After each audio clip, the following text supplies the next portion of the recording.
Вітаю, гэта Тимофей і 96-й выпуск, у якім мы абмяркуем сенсацыйную навіну пра тое, што навукоўцы нарэшце знайшлі прыкметы жыцця на Марсе. Затым перанясёмся ў глыбіні космасу і даведаемся, што адбываецца пры зліцці чорных дзірак. Пагаворым таксама пра сонечны цыкл пад нумарам 25. Параўнаем прагнозы з рэальнасцю і паглядзім, якія сюрпрызы нам падкідвае сонца. І напрыканцы, як заўсёды, агляд падзей наступных тыдняў.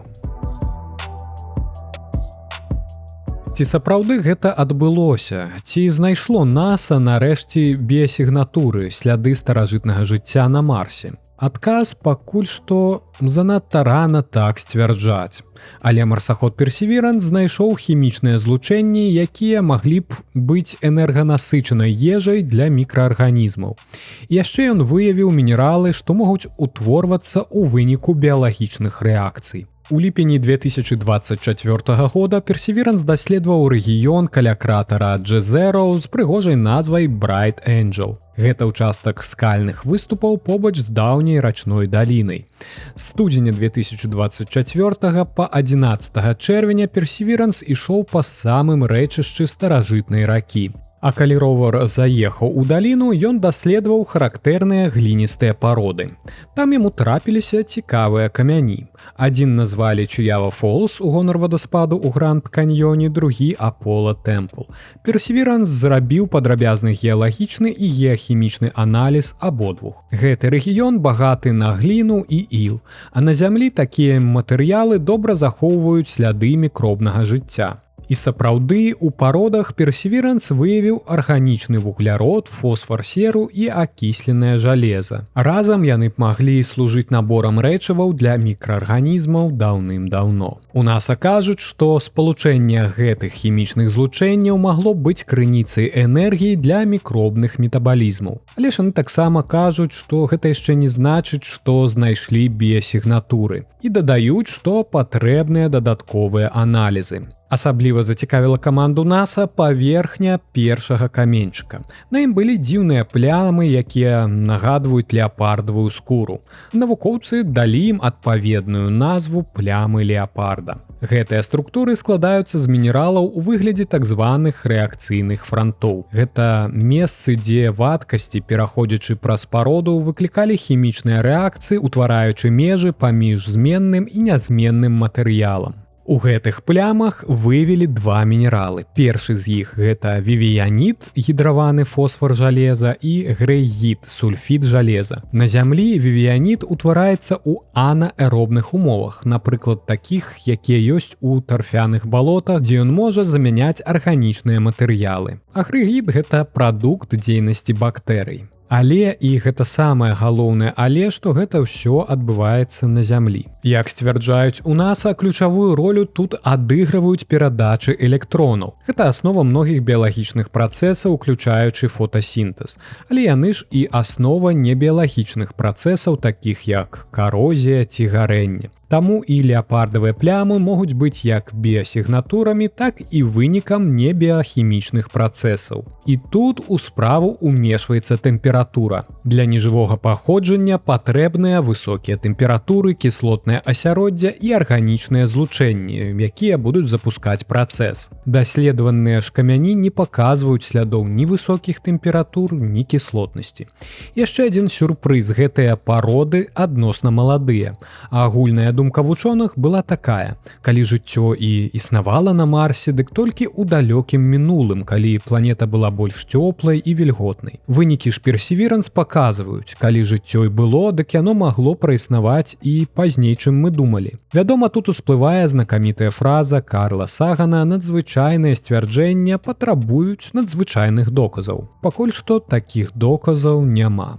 Каб ацэньваць сілу доказаў жыцця, навукоўцы стварылі шкалу з 7 узроўняў. Гэта як своеасаблівы тэрмометр упэўненасці. Ну і ў выніку Персеверанс зрабіў адзін з крокаў уверх па гэтай шкале. Трэба памятаць, што Персеверанс першапачаткова і задумваўся як астрабіялагічная місія. Ён мае інструменты, каб вывучаць пароды ў дэталях ад іх мікраскапічнага ўзроўню да хіміі структуры. У выніку аўтары гэтага новага даследавання пішуць: фармацыя Bright Angel мае хімічныя і мінеральныя характарыстыкі, а таксама арганічныя сляды, якія варта разглядаць як патэнцыйныя біясігнатуры. Гэта значыць прыкметы, якія могуць быць як жывога, так і нежывога паходжання. Яны патрабуюць дадатковых даследаванняў. Але ж гісторыя на гэтым не заканчваецца. Perseverance яшчэ да запуску быў стаўкай на будучыню, што NASA не страціць цікавасць да Марса і што ім удасца зрабіць місію па вяртанню пробаў, якія збірае Perseverance. Нагадаю, што ровар збірае і захоўвае ў капсулах пробы парод. І адна з гэтых капсул якраз будзе з гэтага рэгіёну. Калі-небудзь будучыя місіі дапамогуць даставіць гэтыя пробы на зямлю. Perseverance працуе выдатна, ён дае навукоўцам акурат тое, што яны чакалі. Доказы, якія патрабуюць асцярожнай інтэрпрэтацыі і якія чакаюць дадатковых даследаванняў у зямных лабараторыях. Даследаванні падсумоўваюць аналіз гэтых пробаў на зямлі з дапамогай дадатковых і сучасных інструментаў дазволіць дакладна вызначыць паходжанне ўсіх мінералаў, арганікі і структур. Так што галоўнае слова тут застаецца за будучымі місіямі па вяртанні пробу. Калі яны адбудуцца, мы дакладна зможам атрымаць адказ на пытанне, ці жылі калісьці мікробныя суседзі на Марсе. Абсерваторыя гравітацыйных хваль LIGO адзначыла сваё дзесяцігоддзе гучна. Гэта і ў літаральным, і ў навуковым сэнсе. Сёлета 14 студзеня яе дэтэктары ў Луізіяне і Вашынгтоне зафіксавалі выразны сігнал зліцця дзвюх чорных дзір. Гэтая падзея пацвердзіла тэарэму Стывена Хокінга, сфармуляваную яшчэ ў 1970-х. Плошча гарызонту падзей чорнай дзіркі ніколі не памяншаецца. LIGO – гэта вялікі фізічны эксперымент і абсерваторыя, створаная для выяўлення касмічных гравітацыйных хваль і назіранняў за імі. Да LIGO ўся інфармацыя пра сусвет паступала ў асноўным у выглядзе святла і іншых формаў электрамагнітнага выпраменьвання. Першапачаткова ў ЗША пабудавалі дзве вялікія абсерваторыі для выяўлення гравітацыйных хваль. Дзве ж дадатковыя, меншыя абсерваторыі цяпер працуюць у Японіі і Італіі. Дык вось, упершыню гравітацыйныя хвалі былі зафіксаваны з дапамогай менавіта абсерваторыі LIGO ў 2015 годзе. Тады гэта адкрыццё пацвердзіла прагноз Эйнштэйна, зроблены больш як 100 гадоў таму. З таго часу навукоўцы зафіксавалі ўжо больш за 300 падобных падзей. Але ў большасці выпадкаў гэта былі толькі кароткія імпульсы, імгненныя сігналы, якія ўзнікаюць падчас сутыкнення дзвюх чорных дзірак. Справа ў тым, што пры зліцці чорныя дзіркі дэфармуюць тканіну сусвету і выпраменьваюць гравітацыйныя хвалі, якія нясуцца па нашаму сусвету з хуткасцю святла. А вось студзеньская падобная падзея, якой далі назву GW250114, стала асаблівай. Упершыню атрымалася выразна зафіксаваць не толькі сам момант сутыкнення, але і так званую фазу рин-даун. Гэта момант, калі новая чорная дзірка, утвораная ў выніку зліцця дзвюх, пачынае затухаць, і яна вібруе ў тканіне прастору часу як вялізны колакал, які спачатку звініць на ўсю акругу, а потым паступова замірае. Даследаванне паказала, што першапачатковая сумарная плошча гарызонтаў падзей дзвюх дзірак складала каля 240 тысяч квадратных кіламетраў, а вось пасля зліцця яна павялічылася прыкладна да 400 тысяч. І гэты рост ідэальна пацвярджае тое, што казаў Хокінг, што чорныя дзіркі ніколі не худнеюць у плане плошчы. Дыета чорным дзіркам не патрэбная, яны толькі растуць. Мы чуем гэты сігнал гучна і выразна, і гэта дазваляе правяраць фундаментальныя законы фізікі. Сказала адна з аўтарак даследавання. Адзін з заснавальнікаў LIGO і лаўрэат Нобелеўскай прэміі Кіп Торн дадаў: калі б Хокінг быў жывы, ён бы узрадаваўся, убачыўшы, што плошча аб'яднанай чорнай дзіркі павялічваецца. Сапраўды, гэта даследаванне стала адным з самых надзейных тэстаў агульнай тэорыі адноснасці ў умовах экстрэмальнай гравітацыі. За 10 гадоў LIGO разам з калегамі удасканалілі каліброўку прыбораў і значна знізілі ўзровень шуму. І гэта дазваляе улаўліваць надзвычай слабы сігнал фазы рин-даун. А наперадзе нас чакаюць яшчэ больш адчувальныя абсерваторыі. У ЗША плануюць пабудаваць тэлескоп пад назвай «Касмічны даследчык», у Еўропе тэлескоп Эйнштэйна. Яны змогуць даваць яшчэ больш дакладныя дадзеныя пра чорныя дзіркі. Сёння мы разбярэмся з вельмі цікавым пытаннем, дзе зараз знаходзіцца Сонца ў сваім 11гадовым сонечным цыкле.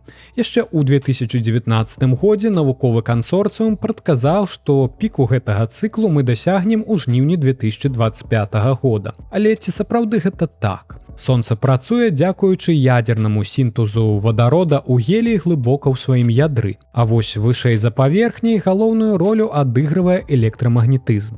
Ён адказвае за сонечныя плямы, успышкі і каранальныя выкіды масы.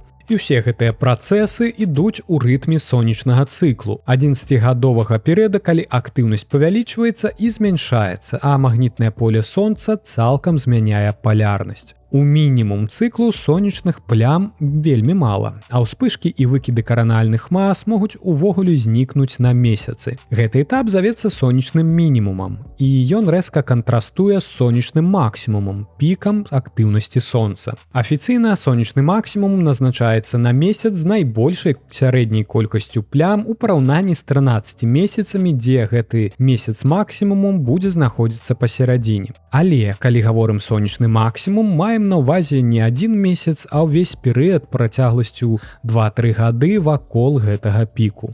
Сонечныя цыклы нумаруюцца ад 1755 года. Мы цяпер жывём у сонечным цыкле пад нумарам 25, які пачаўся ў снежні 2019 года, і ён пачаўся з мінімуму. Тады, у 2019 НАСА апублікавала афіцыйны прагноз. Ён будаваўся не на адной мадэлі, а на сярэднім выніку некалькіх. І выснова была такая: гэты будучы цыкл будзе адносна слабым, і ён будзе вельмі падобны да папярэдняга цыкла пад нумарам 24, які дасягнуў піку ў 2014 годзе. І па гэтым прагнозе НАСА максімум мусіў адбыцца ў жніўні-верасні 2025 года. І што ж цяпер? Ці сапраўды мы на піку? Не, сонечныя цыклы могуць доўжыцца ад 9 да 13 гадоў.